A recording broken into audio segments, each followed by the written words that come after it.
Bonjour, donc Pierre-Michel Lorca, je préside, j'ai l'honneur de présider ce congrès et je suis ravi d'accueillir pour une conférence neurosciences le professeur Philippe Gorwood qui va nous parler des frontières neuropsychiatriques par les facteurs polygéniques.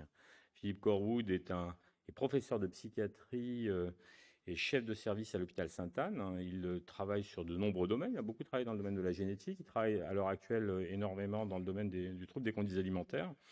Euh, et c'est également un sportif émérite, mais enfin, c'est pas pour ça qu'on va l'écouter. Et donc, je suis vraiment ravi de l'accueillir. Et il représente aussi la psychiatrie française européenne, à l'Europe, pardon, puisqu'il est président de l'Association européenne de psychiatrie. Et c'est un élément important qui lui permet aussi d'avoir une vision sur, alors ça ne va pas être le thème de sa conférence, mais une vision sur l'organisation de la discipline psychiatrique dans de nombreux pays et toutes les interactions qui se font. Et c'est un élément tout à fait important. Ça, vous pouvez lui poser des questions après si vous le souhaitez. Donc je suis ravi, Philippe, de t'accueillir. Je te laisse la parole. Donc c'est une conférence, normalement, il n'y a pas de questions après. Mais si vraiment vous souhaitez lui poser une question, n'hésitez pas, vous levez la main, vous levez, il y a des micros à la fin. On peut faire ça assez tranquillement. Il faut juste après qu'on respecte les histoires d'horaire, mais c'est tout ce qu'il y a à faire. Philippe, à toi.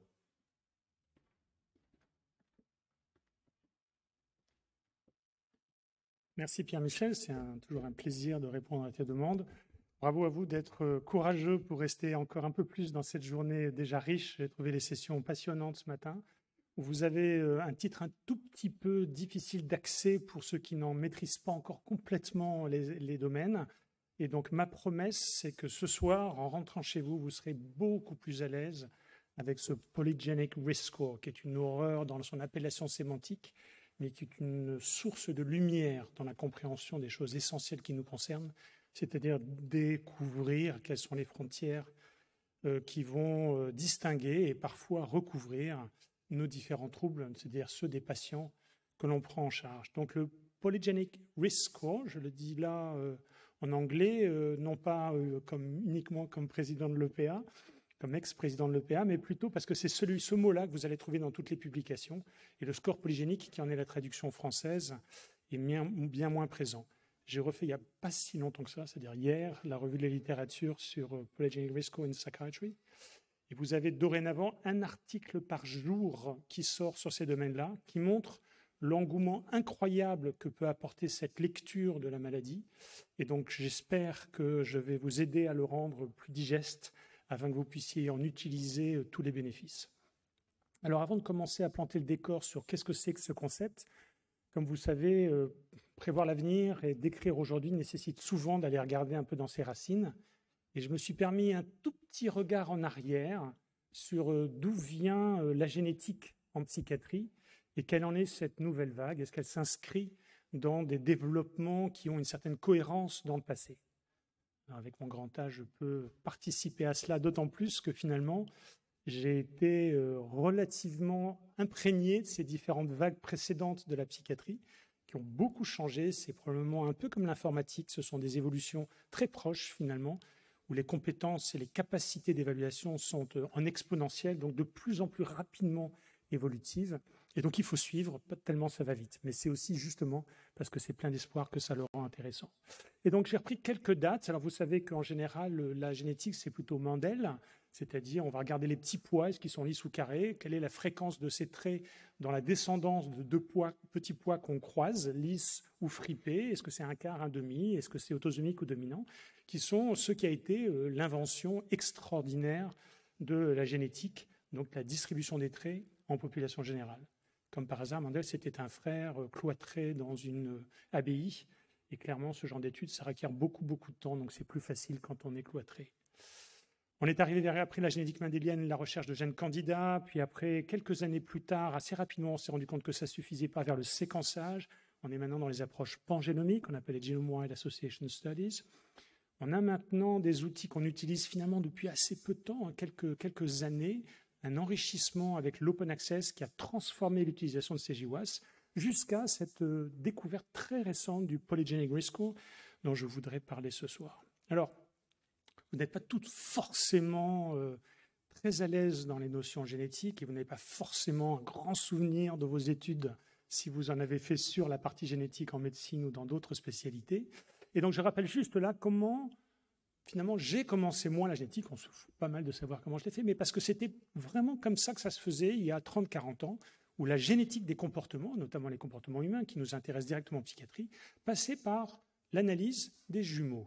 Alors pourquoi? Tout simplement parce qu'il y a des vrais jumeaux qui ont cette particularité, en fait, d'être un ovocyte fécondé par un spermatozoïde et qui, bêtement, va se péter en deux au moment où il va migrer vers l'endomètre et alors se nider de deux êtres différents, alors que c'est exactement le même au départ. Et donc ça s'appelle des jumeaux monozygotes, ce sont des clones. Ils ont 100% du patrimoine génétique en commun, pour une bonne raison. C'est la même personne qui s'est divisée en deux. Et puis, il y a quelque chose de complètement différent, qui sont les jumeaux dizygotes, deux œufs, deux ovocytes fécondés par deux spermatozoïdes. Et ça, c'est une erreur de ponte. Madame n'a pas fait très attention. Au lieu de faire un ovocyte, elle en a fait deux. Les spermatozoïdes, c'est pas trop ça qui manque. On les féconde. On va avoir deux personnes qui vont avoir une grossesse en même temps, dans la même période, dans la même famille. Par contre, ils n'auront exactement comme n'importe quel frère et sœur, uniquement que 50% du capital génétique en commun. Et bien entendu, après, on va aller regarder plein de jumeaux. On va regarder celui qui est atteint, qui va nous permettre de rentrer dans la famille. En général, on les a à travers les registres de soins et d'hospitalisation. Et on va aller regarder son frère ou sa sœur jumelle. Et on va regarder le taux de concordance. Est-ce que quand je suis un clone, si c'est très génétique, alors il va beaucoup lui ressembler. Et notamment pour les traits phénotypes qui nous intéressent. Et si c'est vraiment lié aux facteurs génétiques, alors les faux jumeaux, donc les dizygotes, qui n'auront que la moitié du génome en commun, n'auront que la moitié de concordance. Donc on attend 100% dans la concordance chez les monozygotes pour 50% chez les dizygotes. Quand on fait ça, eh bien voilà, on décrit que la schizophrénie, elle a 83,7% d'héritabilité, le trouble bipolaire, 79,5%, etc., etc. Et puis on s'est rendu compte qu'au lieu d'investir des millions pour repérer une grande cohorte de jumeaux qui vous donne des scores hyper précis de ce que vous pourrez faire, peut-être qu'il faut laisser tomber parce qu'on peut aller directement regarder dans le génome et tout le monde a laissé tomber les études de jumeaux. Kendler, qui était à l'époque le pape de la génétique en psychiatrie, qui ne faisait que des études de jumeaux, en a publié à peu près une centaine, absolument passionnantes, mais pour lesquelles nous n'avons plus aucune activité. Et quand l'histoire, comme ça, fait passer les pages et arrache la page du livre, toujours intéressant de voir qu'est-ce qui a pu en être. À mon avis, on y reviendra un jour pour une bonne raison, c'est que les études de jumeaux ont bien plus que simplement dire quel est le poids des facteurs génétiques partagés parmi ces pathologies, et notamment avec ce petit cartoon, totalement illisible j'imagine pour vous, mais qui est magnifique et qui finalement est une représentation d'une 50aine d'études faites par Kenneth Kendler, personnage assez extraordinaire, avec ses longues dreads, qui arrivait en sandales et qui dit « Je remercie Dieu de ma présence aujourd'hui ». Un psychiatre un petit peu particulier, mais extrêmement intéressant, Bellesberger. Alors, ce qu'il a fait, en fait, c'est qu'il a regardé des facteurs de risque, les facteurs précoces, les troubles de neurodéveloppement, les particuliers de la morbidité à l'adolescence, l'émergence de troubles psychiatriques à l'âge adulte, pour essayer d'expliquer l'éclosion d'un épisode dépressif majeur. Et quand vous avez 6000 jumeaux que vous avez vus 15 fois par ces entretiens téléphoniques, bien vous êtes capable non seulement de repérer est-ce que oui ou non les vrais jumeaux se ressemblent plus que les faux jumeaux, mais vous allez pouvoir après essayer d'organiser par où passent ces facteurs de risque, et notamment quand ils sont d'origine génétique.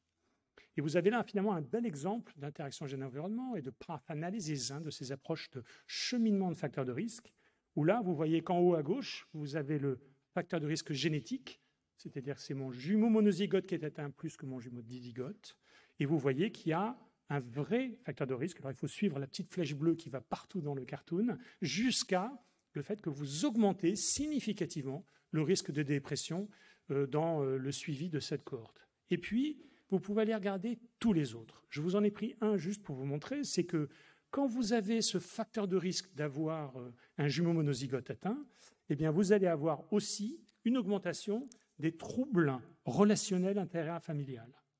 Quand il y a plus de disputes dans la famille, il y a aussi plus d'abus et d'agressions sexuelles. L'agression sexuelle est un facteur de risque majeur de troubles des conduites, qui augmente franchement l'abus de substances, qui lui-même augmente les facteurs de stress environnementaux de la famille, qui est un deuxième facteur le plus impliqué dans l'émergence de la dépression. Et ça c'est vraiment passionnant parce que ça évite cette vision très transversale, très unifocale de la compréhension d'un trouble. C'est aussi une compréhension des cheminements. Vous voyez, par exemple, combien a-t-on toujours dit que l'événement de vie était l'environnement qui va finalement être un facteur extérieur de vos facteurs de risque génétique et qui va s'additionner avec votre vulnérabilité génétique transmise intergénérationnelle. Eh bien, c'est faux, parce que sur ces approches-là, vous voyez combien finalement ces facteurs génétiques ne sont jamais spécifiques. Ils modifient l'environnement, qui modifie l'expression des troubles, qui va augmenter la vulnérabilité. Et ça, c'est aussi ce que proposent les études de jumeaux, mais on n'en parle plus parce que ça, c'est fini. Alors, c'est fini pour plusieurs raisons. La première, c'est, on l'a dit, si vous êtes millionnaire, c'est comme ça que ça se passe aux États-Unis, vous voulez investir 1 million d'euros pour la recherche sur la génétique et qu'on vous donne le choix, on va faire des jumeaux et on va calculer l'exact taux d'héritabilité du trouble. Et on vous dit, pour exactement le même prix, vous allez pouvoir regarder 3 millions de marqueurs sur l'ensemble du génome pour trouver les gènes qui comptent. Et ces gènes-là, on peut les transformer en protéines qui vont devenir des traitements. Vous choisissez quoi? Vous avez tous fait la décision, clairement, ça est parti dans d'autres voies, et notamment directement sur les aspects de génétique moléculaire. C'est aussi en partie pour cette raison-là qu'on s'est rendu compte que, effectivement, les monozygotes se ressemblent plus que les dizygotes, mais ce n'est pas toujours vrai. Et d'ailleurs, on le voit si vous avez quelques jumeaux autour de vous. Moi, j'ai 2 nièces qui sont des jumelles monozygotes, que je regarde à la loupe depuis leur naissance, vous imaginez bien, les pauvres. Et donc, on se rend bien compte qu'elles sont extraordinairement alike, two peas in a pot, c'est l'expression classique. Mais avec l'âge, elles vont bien entendu souvent ne pas vivre ensemble et avoir une propre évolution. Et on s'est rendu compte qu'au fur et à mesure que l'âge avance, les discordances, les différences interindividuelles augmentent. Et on s'en est rendu compte en fait essentiellement du fait des facteurs épigénétiques. On y reviendra peut-être, mais les facteurs épigénétiques sont en bonne partie dravés par les facteurs génétiques, ce qui rend les choses un petit peu compliquées à percevoir. Mais en tout cas, l'environnement va modifier, certes pas votre génome, mais l'accès au génome en fonction de votre environnement, qui n'est pas forcément le même, et alors va augmenter la discordance entre les études de jumeaux. Et donc on s'est dit, finalement, ce modèle de jumeaux n'est pas forcément un modèle idéal.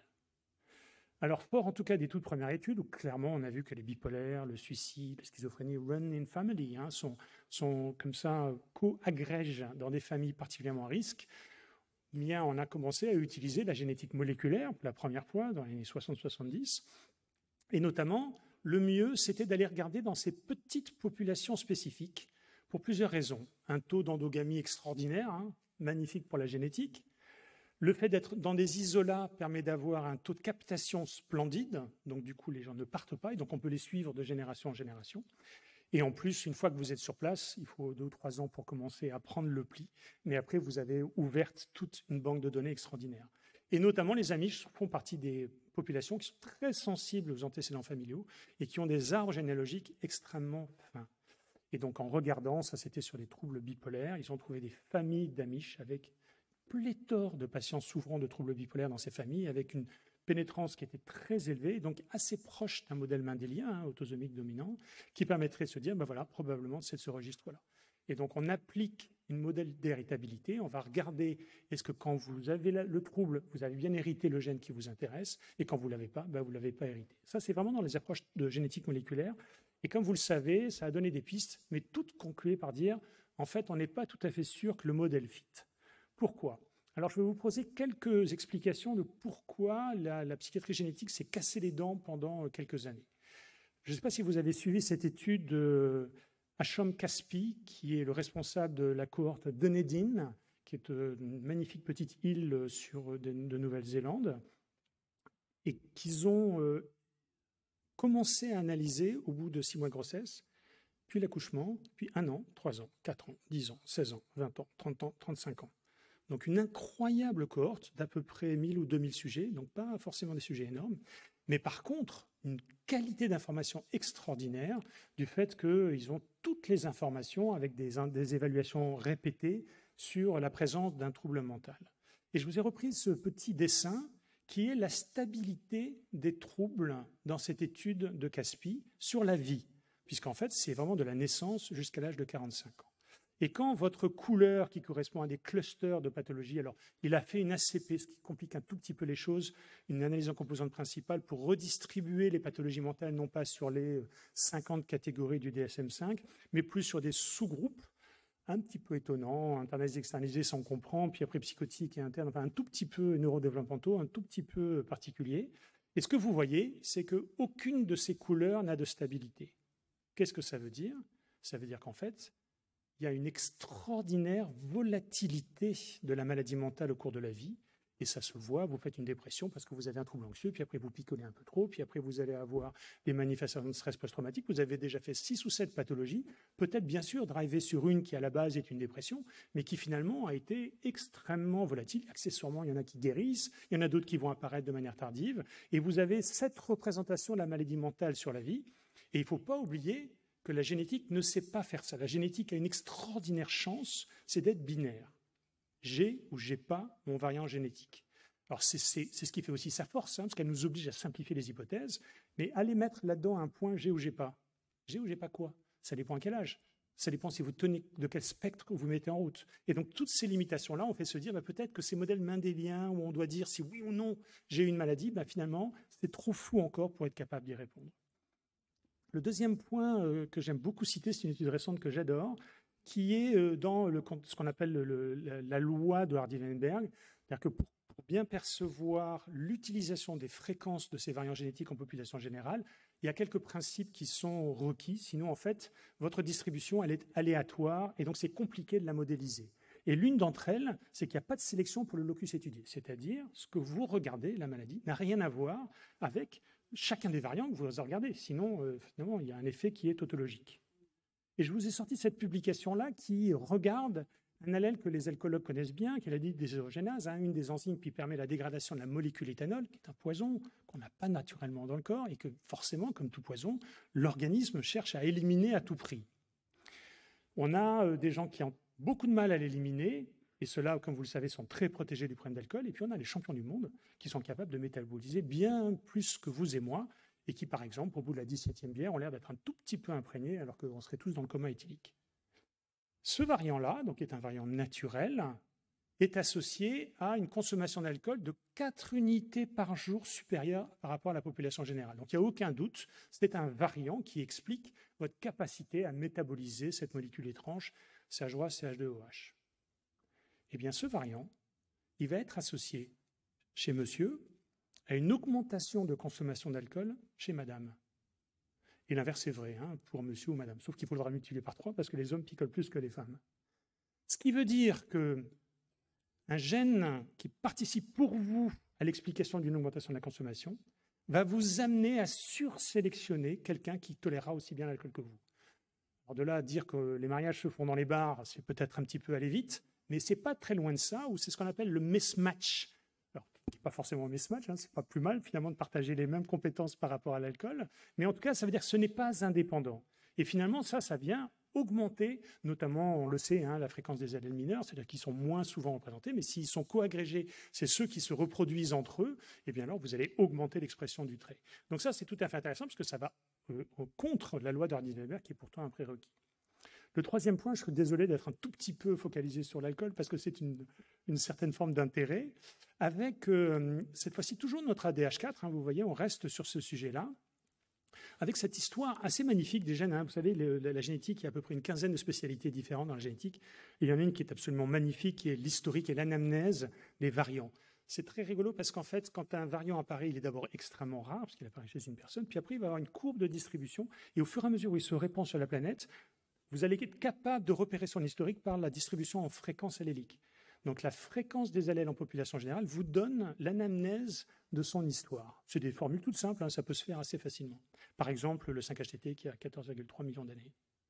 L'ADH4, donc au départ, n'était pas compétent, ce qui veut dire que nous étions tués par le poison éthanol. Alors à l'époque, il y a donc 90 millions d'années, on ne faisait pas beaucoup d'alcool. Par contre, vous savez que l'homme était assez peu migrant, planqué pendant cette période glaciaire dans les grottes, planqué, essayant de survivre. Et puis, il y a eu ces moments de migration, notamment transcontinentaux par la suite, qui ont amené l'homme à avoir la nécessité de faire de grands voyages, et donc par exemple de traverser les forêts. Et il se trouve que dans ces forêts, il y a des arbres fruitiers. Dans ces arbres fruitiers, il y a des fruits qui tombent au sol, qui, comme vous le savez, pourrissent. Et dans la pourriture, il y a bien entendu la fabrication d'éthanol. Les quelques promeneurs qui cueillaient des fruits en mouraient, parce que l'éthanol n'était pas métabolisé et donc empoisonné et tué ces sujets.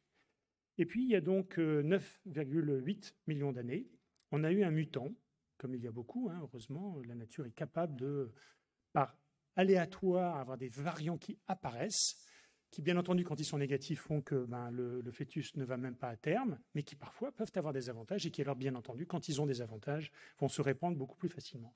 Et donc, ce mutant a créé un allèle de la déshydrogénase qui est capable d'éliminer l'alcool. Et pendant, finalement, 10 millions d'années, nous avons eu un extraordinaire avantage d'être capable de se nourrir de fruits contaminés, voire même après, assez rapidement, de fabriquer notre propre alcool. Et ça a été une extraordinaire pression positive, expliquant qu'on est maintenant à des fréquences alléliques qui sont très largement répandues, et donc plutôt la règle que l'exception. Et puis, depuis 9000 ans, il y a quelqu'un un petit peu bêtement qui a décidé d'inventer lui-même la fabrication d'alcool. Et ce qui a été pendant 9,8 millions d'années un extraordinaire facteur de propagation de l'homme sur la planète est devenu maintenant un facteur de risque, par exemple, de cancer, de cirrhose et de troubles de l'usage d'alcool. Donc l'histoire de l'humanité est toujours très intéressante de voir combien les choses, en fonction de la situation, peuvent être regardées de manière différente. Par contre, pour nos approches mendéliennes, c'est une catastrophe, puisque finalement les fonctions peuvent être complètement inverses avec le temps. Le troisième point est un peu plus anecdotique. Vous savez que vous avez peut-être vu cette littérature sur les pères de schizophrènes, de sujets qui souffrent de schizophrénie. La moyenne, disons, c'est autour de 30 ans. Vous avez, quand vous êtes très précocement père, un peu plus de risque pour la dépendance, pour l'existence de schizophrénie chez la descendance. Puis vous retrouvez avec la distribution normale une fréquence attendue, c'est-à-dire 1% de schizophrénie. Et au fur et à mesure où le père vieillit au moment de la conception de l'enfant, eh bien, vous augmentez les risques de schizophrénie. Moi, je me suis arrêté pour mon troisième à 35 ans, si on ne sait jamais.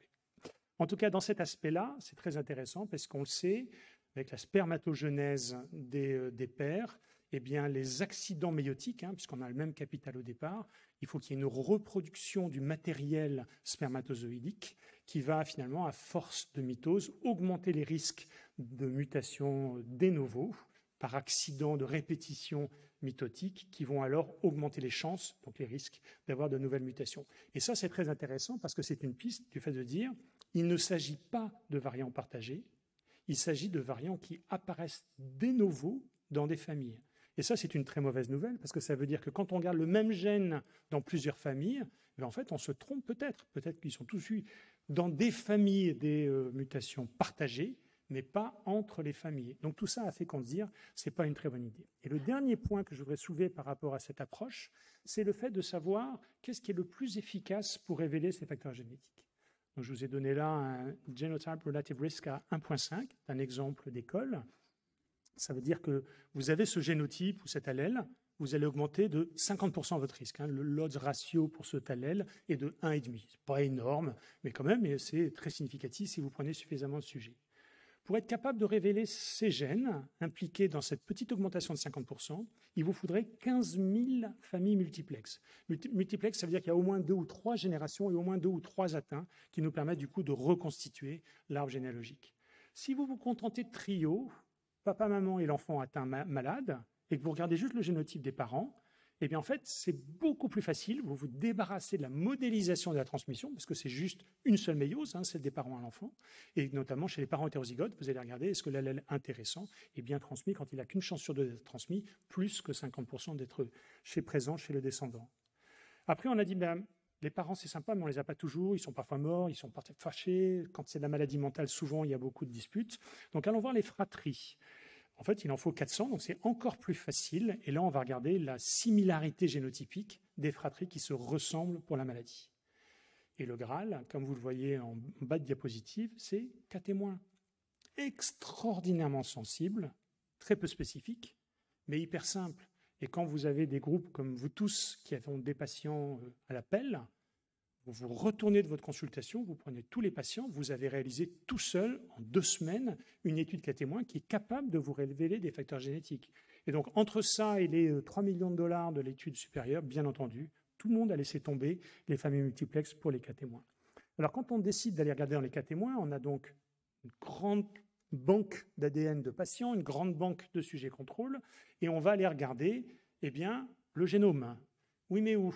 C'est grand, le génome. 3 milliards d'acides nucléotidiques, ça va faire beaucoup pour trouver chacun des variants. En gros, on dit qu'il y a naturellement un variant fréquent, ceux qu'on est capable d'aller troper, tous les 1000 paires de bases. Ça fait quand même 3 millions de variants, quoi. On ne peut pas avoir les moyens de regarder 3 millions de variants. Donc, qu'est-ce qu'on fait? On va regarder là où il y a la lumière. C'est ce qu'on appelle les gènes candidats.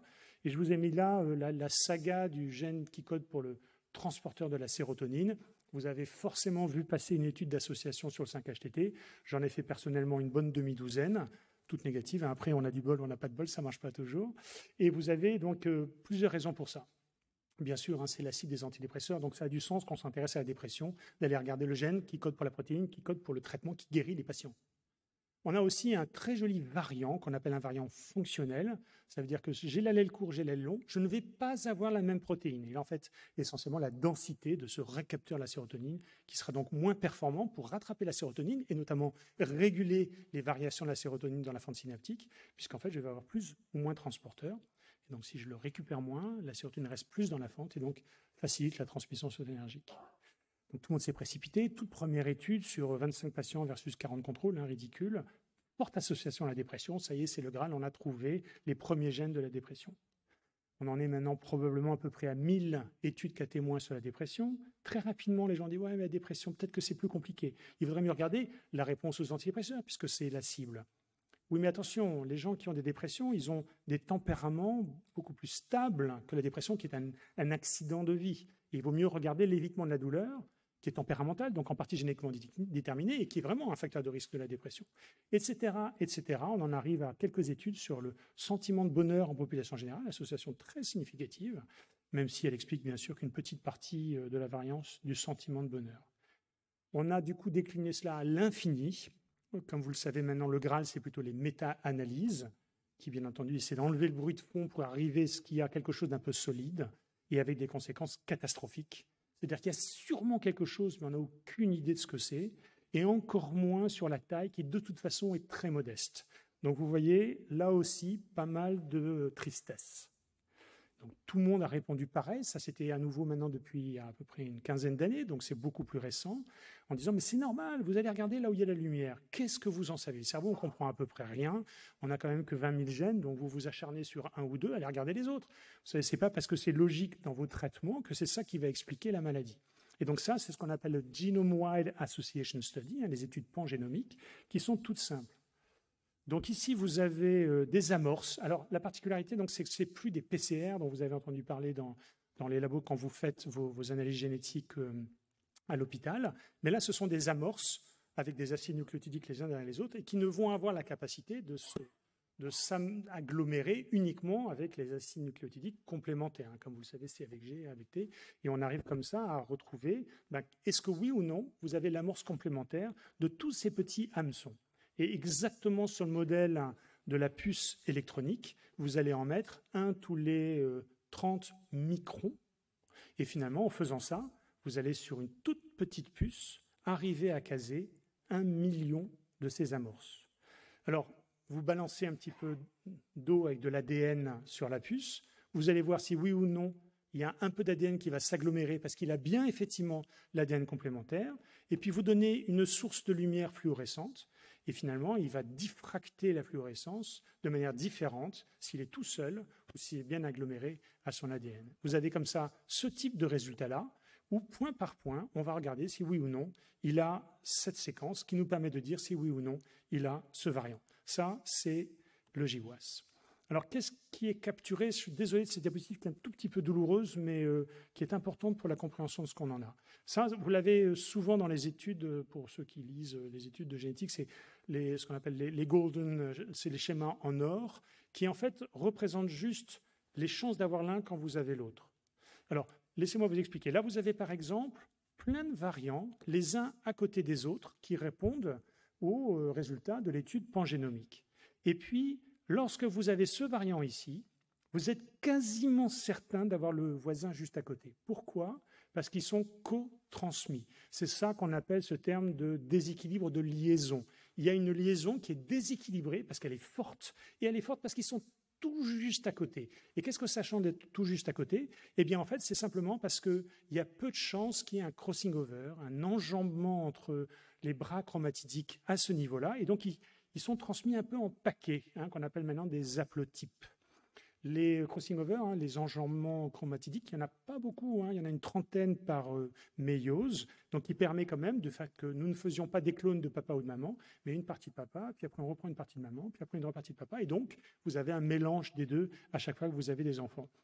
Mais ça, c'est extrêmement important parce que nos variants n'ont plus que la fonction d'aller regarder ce qui est fonctionnel avec un retentissement, mais de témoigner de ce qui se passe dans le bloc haplotypique. Et donc, on capture une information sans forcément avoir le coupable. C'est très important parce que ça, ce sont des variants marqueurs et c'est 99% des variants qu'on utilise et non pas des variants utilitaires. Alors, voilà ce que donnent ces GWAS. On était au départ très jaloux des neurologues avec la POE qui sort de manière extraordinairement significative dans la maladie d'Alzheimer. C'est un gène qui a un rôle extrêmement important. Mais attention, ce n'est pas parce qu'il y a un rôle d'un gène très important connu avec une physiopathe relativement claire qu'il n'y a pas d'autres gènes impliqués. Et donc le GWAS capture tout, à tous les niveaux du génome. Et puis les psychiatres ont célébré, j'imagine avec vous, Champagne, qu'en schizophrénie, on était capable de faire aussi bien. Et c'est d'ailleurs très intéressant parce que cette première étude d'un consortium sur la schizophrénie, qui représentait des dizaines de milliers de patients et 100 000 sujets contrôle, eh bien, on réussit à retrouver plus de 100 hits, de signaux significativement présents dans la schizophrénie, et uniquement quand on a réussi à dépasser ce seuil de 40 000 sujets. On avait à peu près rien à 10 000, rien à 5 000, rien à 3 000, et on disait, non, nous en psychiatrie, c'est trop compliqué. Contrairement à la neurologie, probablement on n'y arrivera pas. Et c'est beaucoup une question de puissance, et je vous montrerai tout à l'heure pourquoi. Et donc, comme vous le voyez, schizophrénie et Alzheimer, bien sûr, ça n'a rien à voir comme pathologie, mais finalement, la génétique a tout autant la compétence d'apporter des informations sur ces sujets. Ce qui était tout à fait passionnant aussi avec ce GWAS dans la schizophrénie, c'est qu'on y a retrouvé nos petits, la dopamine, les facteurs neurotrophiques, les facteurs de défense immunitaire. Donc, on a retrouvé ce qui avait quand même beaucoup de sens, et ça veut dire que clairement, ce type d'approche est extrêmement riche. Vous ne m'empêcherez pas, comme addictologue, de reparler du cancer du tabac, qui est le plus grand GWAS jamais réalisé, qui est le seul gène qui a du sens en psychiatrie à ce jour. Pourquoi? Parce que, comme vous le voyez, il sort très très clairement, 10-10 sur ce GWAS. Ce que j'adore aussi dans cette étude, c'est que ce n'était pas du tout une étude sur la dépendance au tabac, c'était une étude sur le cancer du poumon. Et je rappelle juste qu'aucune étude n'a montré que le cancer du poumon avait une héritabilité supérieure à 0. C'est aussi une bonne explication du fait que l'étude jumeau, en fait, il faut peut-être laisser tomber parce que la génétique est capable d'attraper des choses, quel que soit le poids des facteurs génétiques. Et donc, en prenant des gens morts du cancer du poumon, qui ont la gentillesse de donner leur poumon, leur ADN, donc ça permet effectivement des analyses importantes. C'est plus facile quand vous avez des pathologies qui sont en fin de vie, avec une réplication d'énormes études extrêmement bien faites. Ils ont trouvé donc un gène, qui sont en fait des boucles cholinergiques, des récepteurs à l'acétylcholine, alpha-5, alpha-3, bêta-4, qui est associé à la dépendance au tabac, enfin à la base au cancer du poumon, et qui en fait est 100% attribuable à la dépendance au tabac, avec un risque attribuable de 14%. Un septième de ce qui fait que vous dépendez du tabac est lié à ce gène. Et quand vous l'avez, vous êtes plus dépendant, c'est plus difficile d'arrêter, vous êtes moins sensible aux patchs et autres. Donc c'est un vrai gène avec un vrai poids, c'est à ma connaissance le seul qu'il existe au cours d'aujourd'hui, donc clairement la génétique était faite pour la dictologie.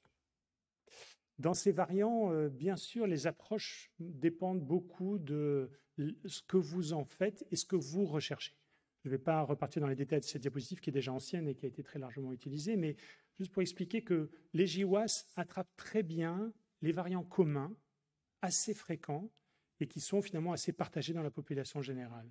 Ils peuvent avoir un poids relativement modeste, on peut les attraper. Par contre, on passe à côté de plein de choses différentes. L'une d'entre elles, on en a parlé tout à l'heure avec les mutations de novo pour les paires de sujets qui souffrent de schizophrénie. Et là, on l'a refait pour un des gènes qui était sorti dans le GWAS sur l'anorexie mentale, où CADM1 était le deuxième gène le plus puissamment associé à l'anorexie mentale dans ce consortium mondial, et dans lequel donc, on a été revoir ce variant qui était associé, et on a séquencé la région. Et donc, regardez acide nucléotidique après acide nucléotidique. Est-ce que c'est les mêmes chez des patients qui souffrent d'anorexie mentale versus des sujets contrôle qui n'ont pas d'anorexie mentale? Et en faisant ça, on trouve une quinzaine de variants rares qui étaient inconnus auparavant, puisqu'on ne les attrape pas avec les GWAS.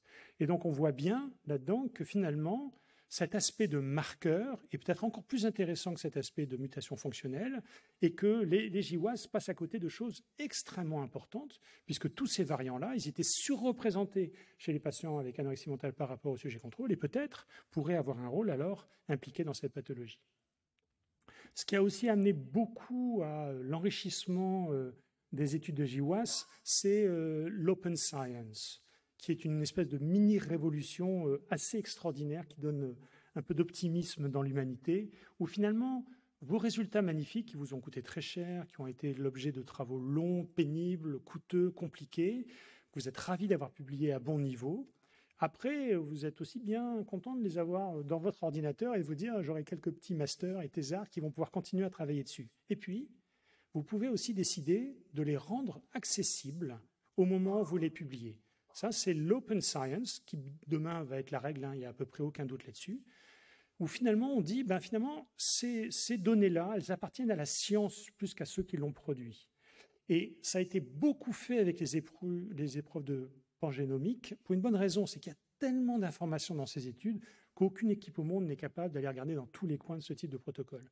Et quand vous publiez votre résultat et que vous les rendez accessibles, tout le monde peut avoir accès à ça et après l'utiliser et les comparer avec ses propres approches, ce qui est un coup de booster extraordinaire pour la recherche. Dans ce registre-là, il y a un bon exemple avec les 1000 génomes séquencés chez l'homme, faite par l'université américaine, rendue disponible à tous, accessible à chacun des laboratoires qui travaillent sur la génétique, et qui a permis, par exemple, que nos puces ADN, qui sont souvent autour de 700-800 000 marqueurs, arrivent à imputer des variants uniquement grâce aux cartographies des haplotypes, ceux qui sont co-transmis, pour arriver à dire, voilà, vous avez ce marqueur, celui-là, vous avez forcément aussi celui-là. Oui, mais je ne l'ai pas regardé, c'est pas grave. On est à 99,99% sûr que vous avez ce variant, puisque vous avez ceux qui sont à côté. Donc ça, c'est de l'imputation, et ça vient enrichir vos puces ADN, qui maintenant passent à 1, 2, 3 millions de variants, grâce en partie à ces imputations. On est capable aussi maintenant d'utiliser le timing d'expression des gènes. On sait que les gènes sont transcrits, mais qu'ils ont un rôle qui va varier en fonction de la vie. Et il y a eu des études regardant pour chacune des gènes, beaucoup chez l'animal bien sûr, quand est-ce qu'un gène va être exprimé, et bien entendu en fonction de la pathologie. Les pathologies neurodéveloppementales, c'est plutôt autour du développement fœtal, donc on veut savoir quels sont les gènes qui vont commencer à s'exprimer par exemple au deuxième trimestre de la grossesse. On sait cela, et quand vous avez des gènes, vous pouvez alors vous focaliser ce gène qui vont correspondre à un pattern d'expressivité qui sera compatible avec votre pathologie. L'autre chose tout à fait intéressante aussi, c'est les réseaux d'extension, d'expression des troubles qui sont tout à fait intéressants parce qu'on a toujours l'impression en psychiatrie qu'on passe un peu à côté de la plaque quand on va regarder à chaque fois des points, des gènes, des variants. Ok, mais on regarde finalement un arbre dans une immense forêt et peut-être qu'on passe à côté. Et puis des fois, vous l'avez vu dans les 2 GWAS que j'ai montrés sur Alzheimer et schizophrénie, on a plutôt trop de résultats que pas assez. Donc, est-ce que ce sont des résultats qui tous ont un sens en eux? Peut-être qu'il y en a qui ont peut-être des rapports complètement indépendants. Peut-être aussi que tout ça est basé sur quelque chose de commun. Et donc, quand on va regarder les interactions protéine-protéine de ces gènes, on va aller pouvoir connecter les résultats des gènes qui ont l'air d'être associés pour regarder ce qu'il y a de la cohérence au fait de les avoir trouvés ensemble. Et du coup, on ne pointe plus un gène, mais un réseau. Et un réseau autour de fonctions neurodéveloppementales, par exemple, qui permettent tout d'un coup de donner du sens à des résultats qui avaient l'air de partir un peu de tous les sens. On n'oublie jamais en génétique qu'on est en fait juste en amont d'un processus qui est essentiellement créer des protéines ou des enzymes qui vont être en tilde de la vie.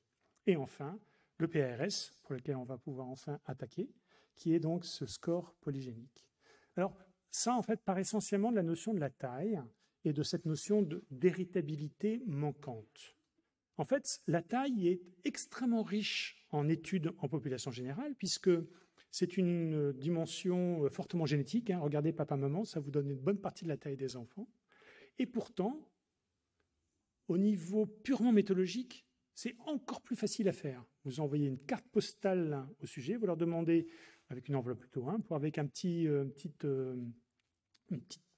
cupule dans laquelle on vous demande de cracher proprement. Et avec cette salive dans laquelle il y a un peu de lymphocytes, on va extraire l'ADN et on va pouvoir faire des études de GWAS. On n'a même plus besoin de voir les gens. et on leur demande de juste dire leur taille et si possible de photocopier le carnet de santé pour avoir une idée un peu formelle de la taille des sujets. Et vous pouvez faire comme ça du pangénomique sans même faire déplacer des sujets. Donc c'est très facile à faire. Et quand on regarde tout ce que ces gènes qui sont associés à la taille expriment de votre taille, eh bien on l'a prédit à 10%. Patatras, catastrophique. Et il y en a un qui a dit, ça c'était effectivement il y a quelques années, laissez tomber ces grandes stars des gènes qui sont vraiment impliqués, ces variants qui sont tellement importants qu'on les retrouve de manière significative à 10-8 entre les patients et les contrôles. Allez voir les misérables, les petits, ces variants qui en soi sont ridicules comme taille d'effet. Ils sont peut-être ridicules, mais ils ne sont pas 4, 5, 10. Ils sont des centaines de milliers. Et quand vous additionnez ces petits facteurs, tout d'un coup, vous allez passer de 10% à 45% de prédictivité de la taille d'un individu. Et c'est exactement ça, le polygenic risk score. Alors, ça s'appelle avec cette appellation un petit peu horrible, je suis désolé, H pour héritabilité, H2 c'est l'héritabilité, donc le poids de la variance génétique additive, lié aux variants génétiques. Donc c'est pour ça que ça s'appelle H2 SNP, vous allez le voir pas mal. Eh bien, la vraie héritabilité H2, vous voyez, elle est autour de 70% par exemple pour la schizophrénie, et grâce à ce score polygénique, on arrive maintenant à expliquer jusqu'à 30-25% de la maladie. Et tout d'un coup, on a un vrai biomarqueur, une espèce de carte d'identité du trouble. Alors, qu'est-ce que c'est? Comment on peut construire ce score polygénique? Je vais vous le présenter en 10 diapositives et vous me direz si c'était clair. Bon, on part de notre ADN, tout le monde connaît ça, la double boucle d'hélice d'ADN. Lorsqu'on a besoin d'une mitose ou d'une méiose, on va regrouper le matériel qui normalement est accolé au cours de la membrane interne des noyaux pour pouvoir se compacter afin de pouvoir se rediviser et se donner 2 cellules par la suite. Et donc, vous les compactez autour des histones, comme vous le savez. On va en faire du coup quelque chose qui est visible au microscope avec les chromosomes. Et cela, dans chacun des chromosomes, va avoir des unités fonctionnelles qu'on appelle des gènes.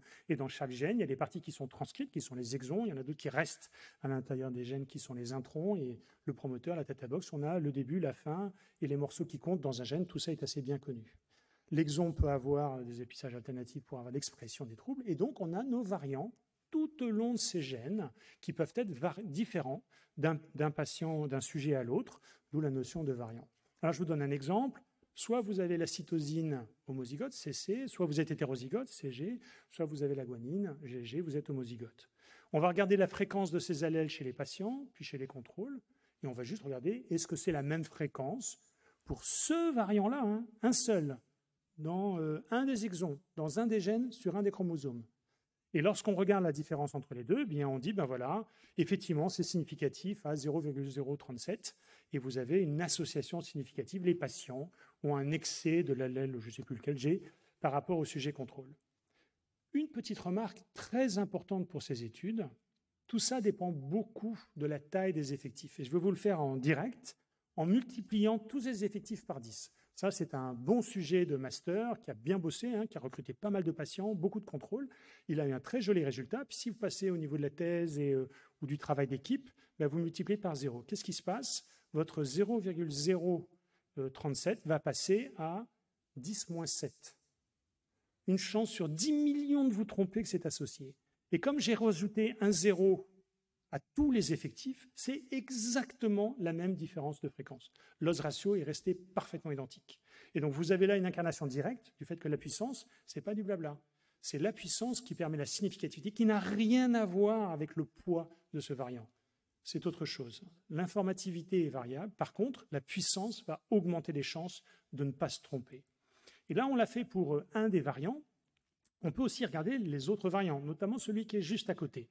On fait pareil, on a fait ça pour le premier, et on va faire pour tous les variants de ce gène qui nous ont intéressés. Et à chaque fois, vous allez avoir un petit point qui va correspondre à l'importance, la significativité différente de distribution entre ces sujets. Et puis, vous allez couvrir l'ensemble de votre région, et puis vous allez le compacter sur l'ensemble des chromosomes, et vous vous retrouvez avec ce Manhattan debout, qui est la représentation que vous voyez partout des études pangénomiques. Vous avez toujours une petite barre qui vous donne le seuil de significativité, en général entre 10-8, 10-9, et qui vous disent, ben voilà, au-dessus de cela, alors qu'on fait tellement de tests, eh bien, si vous avez une chance sur un milliard de vous tromper, il y a des chances que ce ne soit pas lié au hasard. En fait, on n'en sait trop rien, mais enfin, ça apparaît relativement cohérent.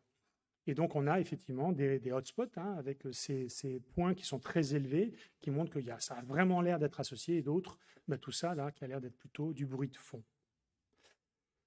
Mais la particularité, c'est qu'on peut aussi attraper les variants qui ont fouillade d'informativité. Ça ne fait pas grand-chose, ce n'est pas du tout significatif, c'est en dessous du seuil, mais par contre, ils sont très nombreux, et peut-être que ça peut être utile. Et ça, c'est attraper, d'abord virer ceux qui n'ont vraiment aucun rôle, avec en dessous de 10-5, de 0,05, parce que là, quel que soit le risque d'erreur par chance, ils n'ont vraiment pas de différence entre patient et contrôle, mais ça en laisse énormément. Et c'est cela qu'on va attraper. On va alors le faire pour l'ensemble du génome, pour une pathologie particulière. Et ce qui est génial, c'est qu'une fois qu'on a ça, on a cette cartographie du poids de chacun des variants dans l'ensemble du génome pour ma maladie. Eh bien, je vais aller voir les copains. Puisque tu as fait pareil avec le TOC, quelle est ta cartographie? Et en plus, comme elle est accessible sur Internet, je n'ai même pas besoin de le demander. J'ai qu'à le télécharger. Et ce que je vais faire, c'est que je vais comparer mes deux GWAS, mes deux PRS, pour regarder est-ce que oui ou non ils fit.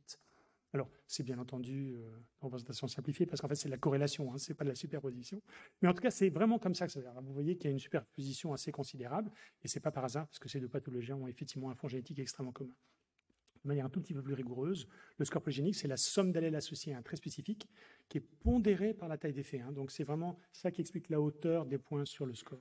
Elle doit aider à détecter des signaux génétiques dans les échantillons qui sont en général un peu insuffisants pour trouver des choses importantes. Elle donne l'architecture génétique de certains traits.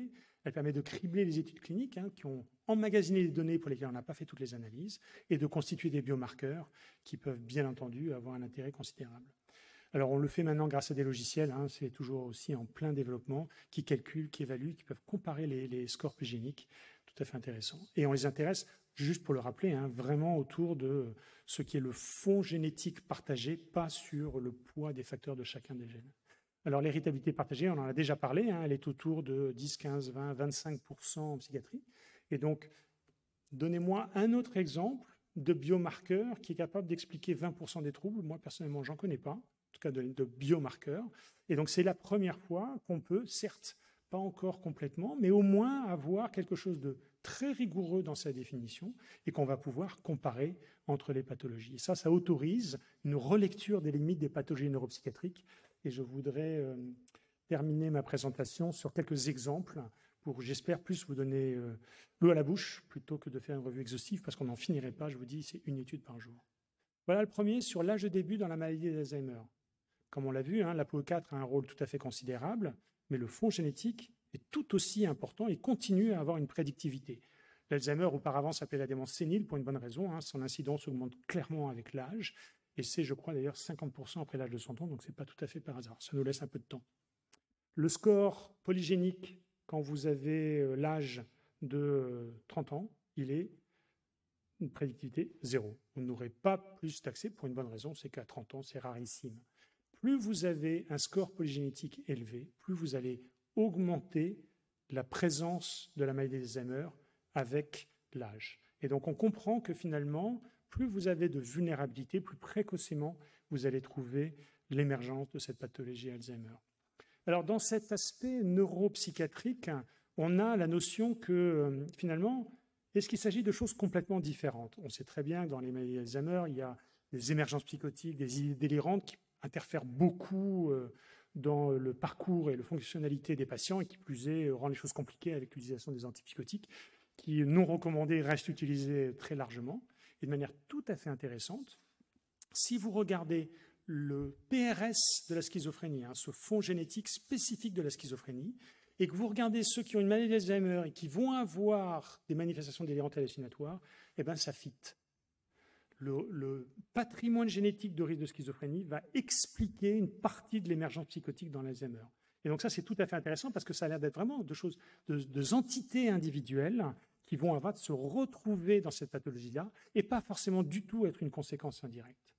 Aussi, dans ce confin neuropsychiatrique, l'émergence de symptômes psychiatriques dans la maladie de Huntington, qui est une autre maladie neurodégénérative sévère.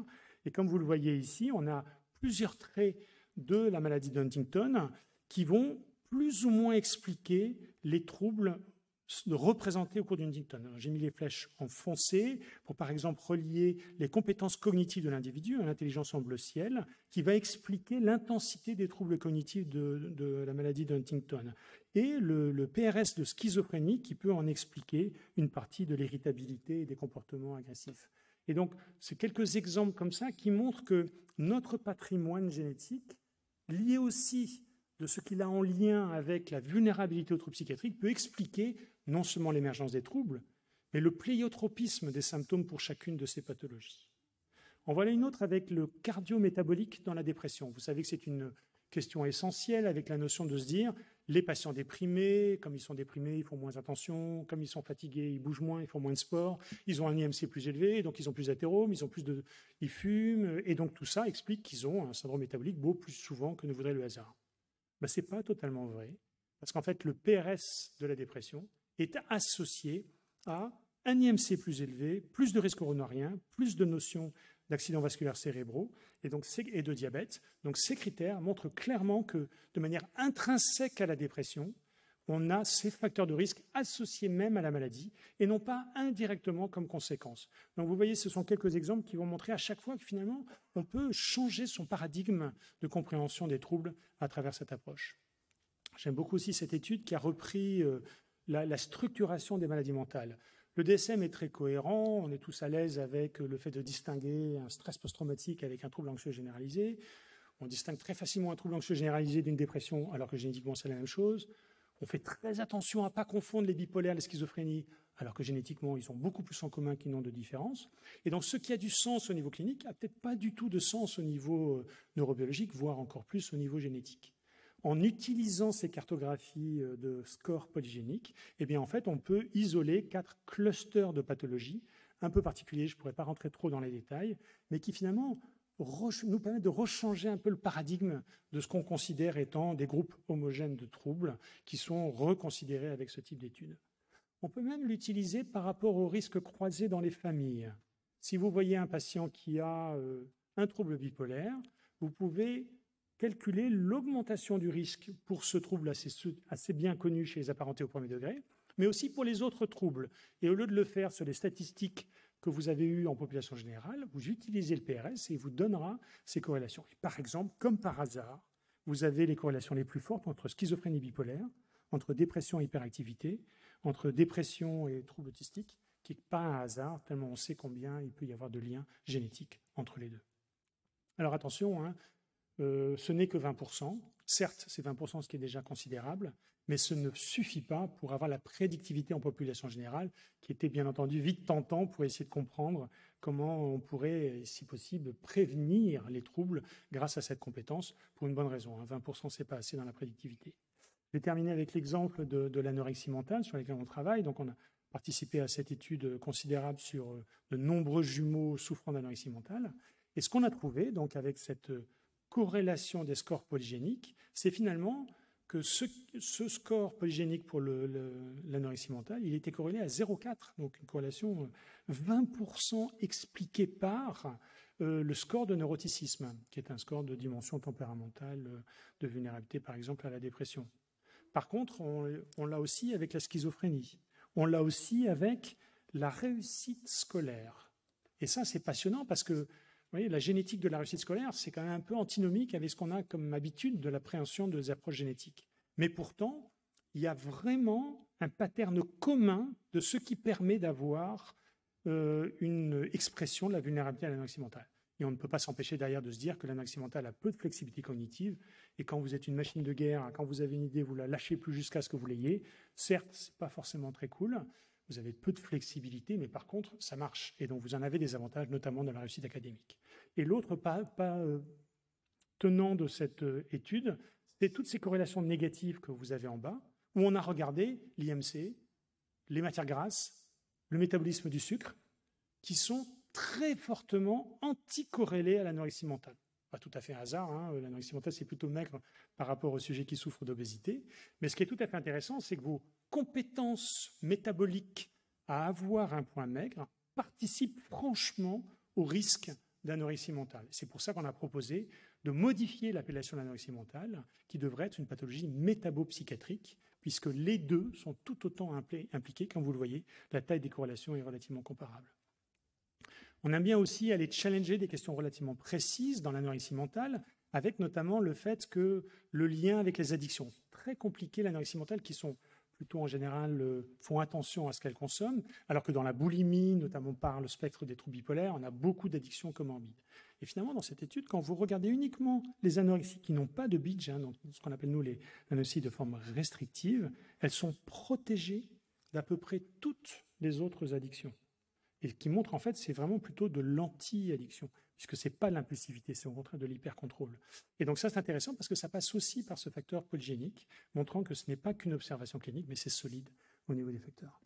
Pas rentrer trop dans les détails de cette étude qu'on a réalisée sur les compétences cognitives et la schizophrénie. L'idée au départ, c'était de se dire, bon, la schizophrénie est associée à beaucoup de symptômes négatifs, qu'on sait en lien avec des scores de compétences cognitives faibles et donc des difficultés cognitives inhérentes à la pathologie.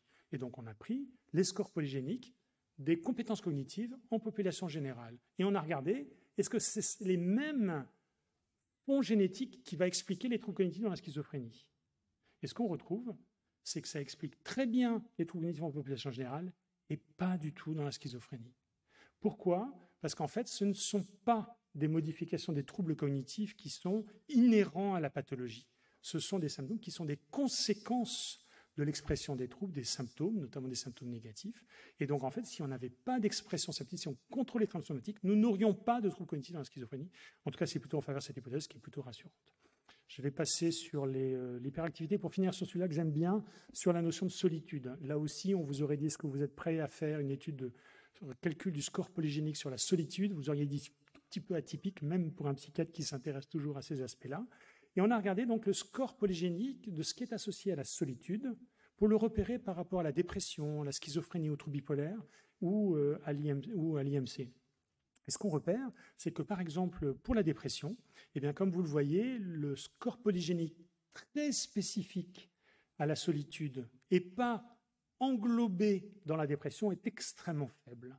Ce qui veut bien dire que la solitude est induite par la dépression et n'a pas en soi de partie totalement isolée et que une grande partie de ce qui est en lien à la solitude est en faveur, en relation directe avec votre vulnérabilité à créer la dépression. Et quand vous regardez plutôt en C avec le spectre bipolaire, vous le voyez, c'est bien plus indépendant et donc le trouble bipolaire n'a pas forcément de augmentation du risque de la solitude, mais surtout ne partage pas moins cette notion de fond génétique en commun avec la notion de solitude. Et la toute dernière diapositive, c'est celle-là, qui est le résultat d'une étude, une méta-analyse, deux méta-analyses, qui reprend toutes les pathologies sur tous les JWAS réalisés dans le monde. C'est une étude publiée dans Cell et qui a repris donc les clusters de pathologie mentale, qui est une reconfiguration de la maladie mentale autour de 3 axes. Il y a le trouble bipolaire, les troubles schizophrènes et les troubles de l'humeur. Vous avez un axe autistique, hyperactivité et Gilles de la Tourette. Et vous avez un axe anorexie TOC. Et finalement, ce que dit la génétique, c'est que c'est comme ça, la maladie mentale. Et que les subtilités que nous pouvons en avoir n'ont pas forcément de cohérence par rapport aux facteurs génétiques. Voilà, je vais terminer en vous remerciant de votre attention pour dire que le score polygénique, ça représente une première possibilité biologique d'analyser les frontières et forcément de les challenger entre les troubles. Bien entendu, il faut le rappeler à chaque fois, hein, on s'en fout, c'est pas une finalité en soi, c'est juste une ouverture, un décalage qui permet un regard intéressant. Pour le moment, on n'a pas encore d'utilisation immédiate de cela. Amené à se développer en puissance et en accessibilité, hein, c'est une petite révolution.